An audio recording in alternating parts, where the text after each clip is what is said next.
ہاں غلام تھے بیچارے یا نوجوان تھے. نوجوانوں پر بزرگوں کو خود ہی حق حاصل ہوتا ہے جو چاہے کرے. اور غلام تو ملکیت ہوتا ہے, زندہ ذبح کر دے تبھی کوئی پوچھنے والا نہیں. تو جو بیت رہی تھی بلال پر, ابو فقیہ پر, زنیرہ پر, جو ان پر بیت رہی تھی, جو خباب پر بیت رہی تھی, جس طرح ہلاک کیا گیا ہے حضرت سمیہ کو, حضرت یاسر کو, یہ ساری تکلیفیں انہیں بھی تھی. لیکن کیا اس کا یہ بالواسطہ ایذا محمد کے لیے نہیں تھا صلی اللہ علیہ وسلم. آپ کے ساتھی آپ کی جانثار, لیکن آپ ان سے بھی کیا کہیں, فصبروا فصبروا فصبروا. جب ابو جہل بدترین ٹارچر کر رہا تھا حضرت سمیہ اور حضرت یاسر کو رضی اللہ تعالی عنہما, آپ کے علم میں ہے کیسی کیسی ٹارچر کی ہے. جوان بیٹے کو باندھ دیا ایک ستون کے ساتھ, اس کی نگاہوں کے سامنے پراہدہ کیا ہے ماں کو.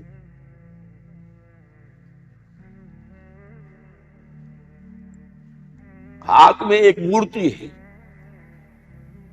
جب تنگ آ گیا, ستا کر تنگ کر کے مار مار کے حضرت سمیہ ٹس سے مس نہیں ہو رہی. کہتا ہے تم ایک دفعہ کہہ دو سمیہ کہ ہاں اس مورتی میں بھی کچھ ہے, میں تمہیں چھوڑ دوں. انہوں نے تھوک دیا, برچھا مارا ہے شرمگاہ کے.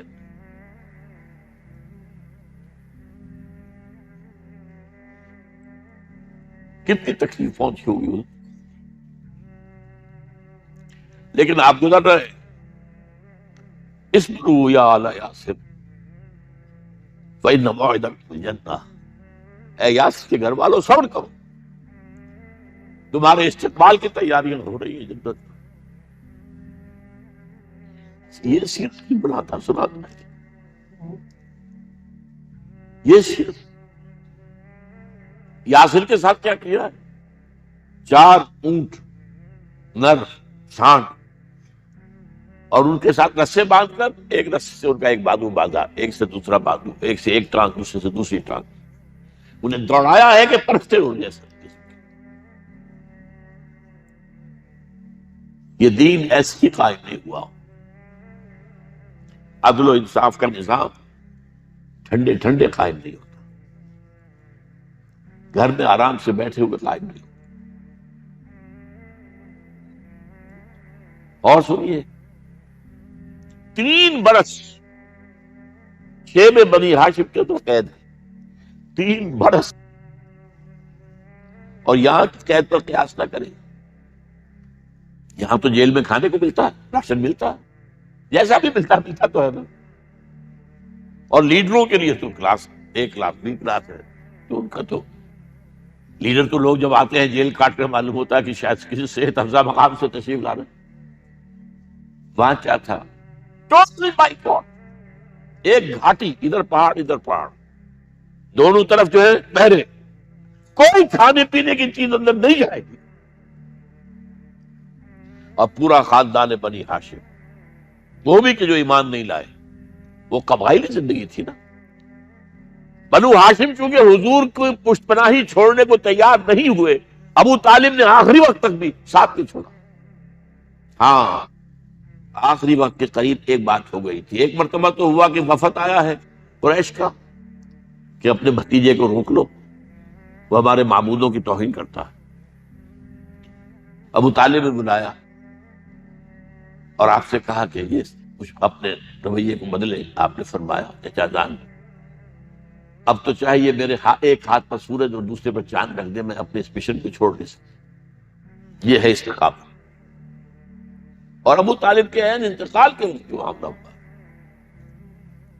جب وفد آیا ہے کہ ٹھیک ہے اب ہمارا جو ہے صبر کا پیمانہ لبریز ہو گیا ہے, اب ٹھیک ہے آ جاؤ میدان میں, تم بھی ساتھ چھوڑنے کو تیار نہیں. ابو طالب نے بلایا اس کو, بھتیجے مجھ پر اتنا بوجھ نہ ڈالو جو میں برداشت نہ کر سکوں.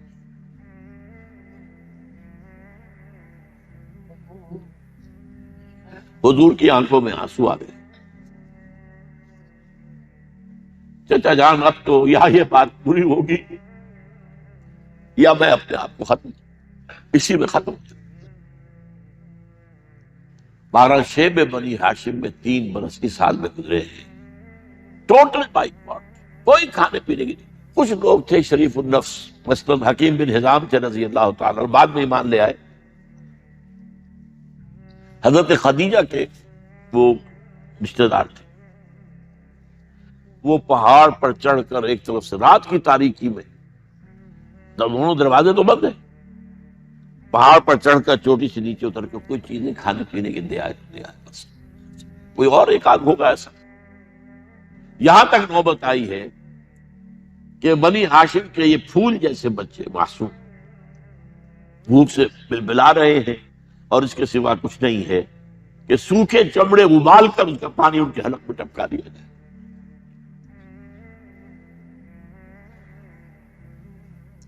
اور جو ہوا وادی طائف میں، جب مکے والوں نے فیصلہ کر لیا کہ آپ قتل کر، ابو طالب بھی فوت ہو چکے ہیں، اب کوئی اندیشہ نہیں، کوئی خانہ جنگی شروع نہیں ہوگی، کوئی انٹرا ٹرائبل وار نہیں ہوگی،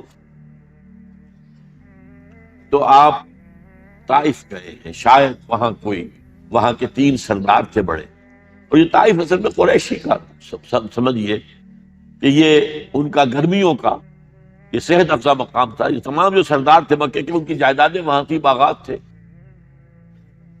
اور وہاں کے بھی 3 سردار تھے، تو شاید ان میں سے کسی کو اللہ توفیق دے دے۔ وہاں گئے ہیں اور صرف ایک ساتھ ہیں، حضرت زید بن حارثہ، حضرت ابو بکر بھی ساتھ نہیں، سائے کی طرح ساتھ رہنے والا بھی ساتھ نہیں۔ وہاں جا کر جو آپ نے تینوں سے بات کی ہے، تینوں نے وہ باتیں کہی ہیں جو کلیجے کو چیر جائیں۔ تمہارے سوا کوئی اللہ کو نہیں ملا تھا رسول بنانے، جاؤ چلے جاؤ۔ ایک کہتا ہے فوراً چلے جاؤ یہاں سے، اس لیے کہ ہو سکتا ہے کہ تم سچے ہو تو کہیں میں تمہاری توہین نہ کر دوں، اور یہ بھی ہو سکتا ہے تم جھوٹے ہو تو جھوٹے کو میں منہ نہیں لگانا چاہتا۔ 3 دن کی یہ سختی، اور اس میں کیا ہو رہا ہے، اسٹریٹ ارچنز جو کہلاتے ہیں ہمارے ٹھوکرے گلیوں کے، انہیں اشارہ کر دیا ذرا ان کی خبر لو، اب وہ پتھراؤ کر رہا ہے۔ جیسے ہمارے ہاں کوئی آ جاتا ہے، کوئی نیم پاگل یا کوئی اور کسی طرح کا مست قسم کا آدمی، اور اس کے اوپر چھوکرے چاروں طرف ہوں اور ستا رہے ہوں، یہ نقشہ تھا، اور طائف کی گلیاں تھیں، اور محبوب رب العالمین تھے۔ ادھر سے پتھر آ رہے ہیں تو زید بن حارثہ رکاوٹ پر گئے، لیکن پیچھے سے آ رہے ہیں، وہ کیسے روکیں گے؟ پیچھے جاتے ہیں تو ادھر سے آ رہے ہیں۔ جسم لہو لہان ہے، خون رس رس کر زخموں سے جوتیوں میں آ کے جم گیا ہے۔ پھر وہاں سے آپ نکل کر گئے ہیں، ایک باغ میں تھوڑی سی پناہ لی ہے تھوڑی دیر کے لیے، جوتے بڑی مشکل سے اترے ہیں، خون جمع ہوا، اور وہ جو پھر دعا نکلی ہے آپ کی، وہ کلیجے کو چیر جانے والی ہے۔ اللہم الیک اشکو ضعف قوتی وقلت حیلتی وحوانی علی الناس، اے اللہ تیری جناب میں فریاد لے کر آیا اپنی قوت کی کمی کا، اپنے وسائل کی کمی کا، اور لوگوں میں جو رسوائی ہو رہی ہے، الی من تکلنی الی بعید یتجہمنی او الی عدو ملکت امری، مجھے کس کے حوالہ کر دیا، مجھے دشمن کے حوالے کر دیا جو چاہے میرے ساتھ کر دے۔ فریاد ہے کہ نہیں؟ بڑی زوردار فریاد، بڑی زوردار، لیکن پھر مقام عبدیت کا ظہور ہوتا ہے۔ ان لم یکن علی غضبک فلا ابالی، اے اللہ اگر تو ناراض نہیں ہے، مجھے اندیشہ یہ ہو گیا کہ کہیں تو ناراض تو نہیں ہو گیا، کہیں تو نے میرا ساتھ تو نہیں چھوڑ دیا، اگر تو ناراض نہیں تو مجھے کوئی پرواہ نہیں، جو ہو سو سر تسلیم خواہ ہے جو مزاج یار کیا۔ واپس آئے ہیں تو مکے میں داخل نہیں ہو سکتے تھے، وہاں تو قتل کا فیصلہ ہو چکا، باہر ہی آپ نے ڈیرا لگایا، زید بن حارثہ کو بھیجا، فلاں شخص کے پاس جاؤ کہ تم اگر امان میں لے لو محمد کو تو محمد آ جائیں، میں تو میری یہ پوزیشن نہیں ہے، میں قریش کے مقابلے میں امان نہیں دے سکتا۔ دوسرے کے پاس بھیجا، اس نے بھی کچھ ایسے جواب دیا۔ تیسرے کے پاس جب گئے حضرت زید، مطعم بن عدی، اس نے کہا ٹھیک ہے، میں امان دیتا ہوں محمد کو، آ جائے مکے میں۔ حضور سے آگے کہا، حضور نے فرمایا نہیں جا کر کہو، آ کر لے کر جا۔ کیوں؟ کیا پتا اچانک جو ہے میرے داخل ہوتے ہی کوئی مجھ پر حملہ کرے، قتل کرو۔ وہ تو یہ کہہ سکے کہ ہمیں کیا پتا تھا کہ مطعم نے جو ہے امان دی ہے، I never knew it۔ اب یہ قبیلے کے اندر یہ ہوتا تھا کہ ایک نے امان دے دی، سب کی طرف سے امان۔ لہذا حضور نے فرمایا آ کر لے کر جاؤ۔ وہ اپنے 6 بیٹوں کو ہتھیار سجا کر لے کر آیا ہے اور پھر لے کر گیا حضور کو، کہتا ہوا گزر رہا ہے راستے میں، لوگوں سن لو محمد میری امان میں ہے صلی اللہ علیہ وسلم۔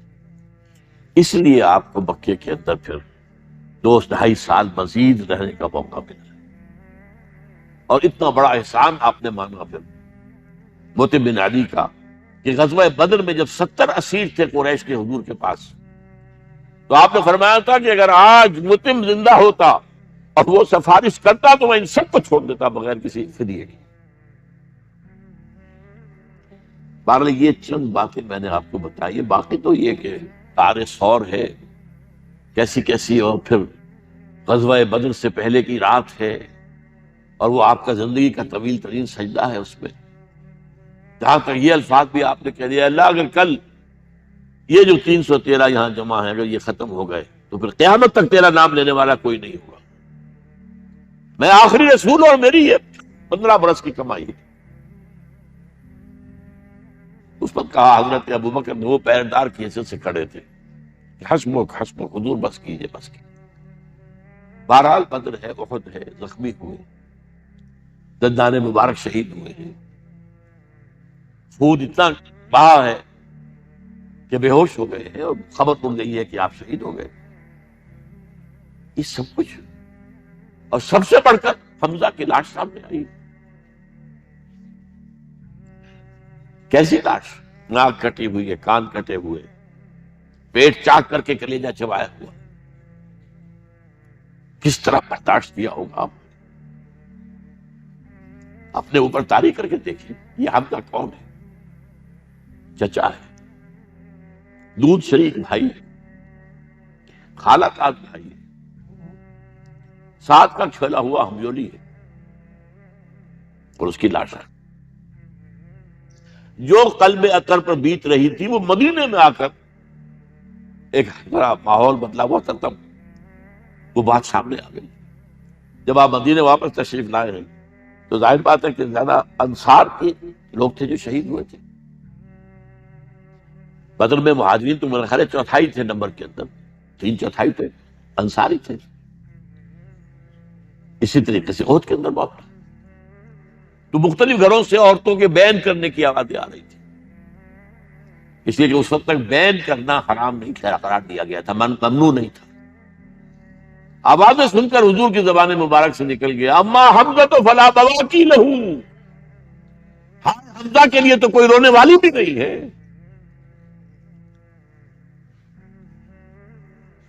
اس پر پھر صحابہ نے، انصار نے اپنے ہاں کی خواتین کو حضرت صفیہ کے ہاں بھیجا، وہ سگی بہن تھی، وہاں انہوں نے جا کے بھی تعزیت کی بہن کی۔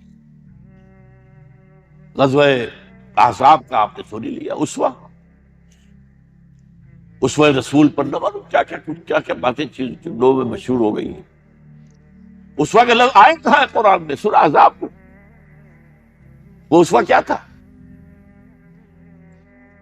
جب خندق کھودنے کا فیصلہ ہوا ہے اور خندق کھود رہی ہے، حضور بھی لگے ہوئے ہیں، بھاری بھاری پتھر اٹھا کر کندھے پر لا کر باہر پھینک رہے ہیں، پتھریلی زمین تھی، ایک پتھر کسی سے ٹوٹا نہیں تھا، تو حضور نے جو ہے 3 دفعہ جو اس کی ضرب لگائی تب ٹوٹا ہے۔ لیکن یہ کہ کئی دن کے فاقے ہو چکے تھے، کھانے میں کچھ نہیں، پورا محاصرہ تھا، 12,000 کا لشکر گھیرے ہوئے، یہاں تک کہ آپ کو معلوم ہے کہ گھروں کے اندر بیت الخلا تو نہیں ہوتے، باہر جاتے تھے قضاء، اس کا کوئی امکان نہیں۔ شدید ترین آزمائش جو ہوئی ہے اس کا نتیجہ ایک طرف یہ نکلا کہ منافقین کا نفاق ان کی زبانوں پر آ گئے۔ قرآن مجید میں ہے یہ انہی آیات میں، ما وعدنا اللہ ورسولہ الا غرورا، ہمیں تو اللہ اور اس کے رسول نے دھوکہ دے کے برباد دیا۔ ہم سے کہا تھا کہ کیسر و کسریٰ کے خزانے تمہارے قدموں میں آئیں گے، اور حال یہ ہے کہ اب رفع حاجت کے لیے باہر نہیں جا سکتے، کھانے کو کچھ نہیں۔ اس وقت کچھ صحابہ آئے ہیں حضور صلی اللہ علیہ وسلم سے، دیکھیے فاقے سے کمر دوہری ہوئی جا رہی ہے، ہم نے اپنے پیٹوں پر پتھر باندھے، چادروں کے ساتھ پتھروں کسا ہوا تاکہ کمر سیدھی رہے۔ حضور نے اپنا کرتا مبارک اٹھا کر دکھایا، 2 پتھر، یہ ہے اسوہ، یہ ہے آپ کی سنت، آپ کا اسوہ حسنہ۔ لیکن اس اسوہ حسنہ سے فائدہ کون اٹھا سکتا؟ لقد کان لکم فی رسول اللہ اسوۃ حسنۃ لمن کان یرجو اللہ والیوم الآخر وذکر اللہ کثیرا۔ اسوہ تو اپنی جگہ ہے، قرآن میں ہدایت سب کے لیے، ھدی للناس، لیکن فائدہ اٹھائیں گے صرف متقین، ھدی للمتقین، ہے سب کے لیے، اسوہ سب کے لیے ہے، لیکن استفادہ وہی کر سکے گا جو 3 شرطیں پوری کرے: اللہ اور یوم آخر پر ایمان، اور اللہ کا ذکر کثرت کے ساتھ۔ بہرحال یہ میں نے آپ کے سامنے اس حوالے سے رکھا ہے، یہ اسوہ جو ہے حضور کا، یہ ہم پر اتمام حجت ہے۔ دیکھیے نوٹ کیجئے، پوری نوع انسانی پر اتمام حجت، اسلام کا نظام عدل اجتماعی جو قائم کر کے دکھا دیا، حجت قائم۔ اسے انگریزی میں کہتے ہیں ڈویبل، کیا جا سکتا ہے، یہ کام ہو سکتا، اس لیے کہ زمین پر قدم قدم چل کر یہ انقلاب آیا، محنت سے آیا، مشقت سے آیا، ایثار سے آیا، قربانیوں سے آیا، تکلیفیں جھیل کر آیا، صبر و مصابرت سے آیا، استقامت و مقاومت سے آیا۔ یہاں پر معجزوں کی کار فرمائی نہ ہونے کے برابر، یہاں دھوپ سے بچانے کے لیے کوئی اللہ نے صاحبان نہیں دیا، صلی اللہ علیہ الغمام، اور بھوک سے بچانے کے لیے من و سلوہ نازل نہیں۔ غزوہ تبوک میں ایسا بھی ہوا ہے کہ 3 مجاہدین کا 24 گھنٹے کا راشن ایک کھجور، ایک نے منہ میں رکھی، کچھ چوس لی، کچھ گلوکوز چلا گیا اس میں سے، دوسرے کو دے دی، اس نے چوس لی، بھی تیسرے کو، من و سلوہ نازل نہیں ہوئے۔ محنت، مشقت، ایثار، قربانی، صبر، مصابرت،